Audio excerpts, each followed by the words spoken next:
Hi, this is a quick video on company cars and whether you should have a car in your limited company.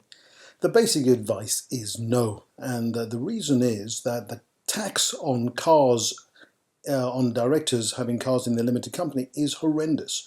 You can pay between 25% and 30% and 35% on the cost of the car when new, the list price, regardless of how old the car is, even if it's new, no matter how much you hire it for, even if it's on a lease purchase for £200 a month, you still pay the tax on the value list price when new, and it can be between 25 and 35% depending on the emissions rate. The higher the emissions, the higher the percentage, and you pay that every year for as long as you own the car. So if you own it for 3 years, you'll be paying tax on the whole value of the car at your marginal rate, which is likely to be around 40% and maybe even higher.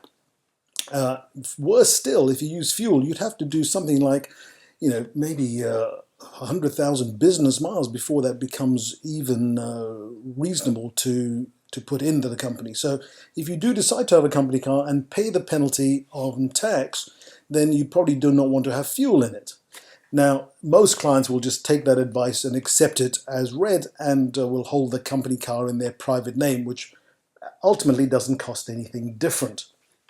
However, if you do want a calculation, we charge a small fee for doing the calculation, and the reason is simple. One, we have already told you it's unlikely to be beneficial, and two, 99% of clients will accept the fact that it's going to cost them a lot more money to have it in the car, and as a result do not ask us to do the calculation, and so it is not included in the standard fees. What is included in our standard fees is the regular routine work that we know we have to do in the tax advice we have to dispense on routine work. And this is not routine work because it doesn't occur every year and it doesn't occur with more than 90% of clients. And so it would be unreasonable for us to add a cost in for doing your company car calculation on the basis that only a few clients would actually ask for that calculation, and so all the other clients would be paying for a service they do not use. I'm sure you would not want to do that, and I'm sure the other clients don't want to do that. That is why we charge a small fee. Hopefully that answers your question. If you do want a company car calculation, let me do this for you. Let me do an offer for you.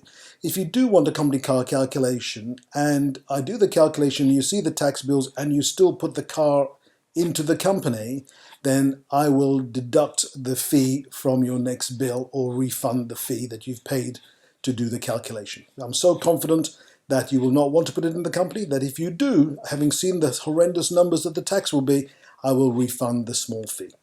Is that fair? I look forward to speaking to you if you need help. Gordon De Silva signing out for now. Take care. Bye-bye.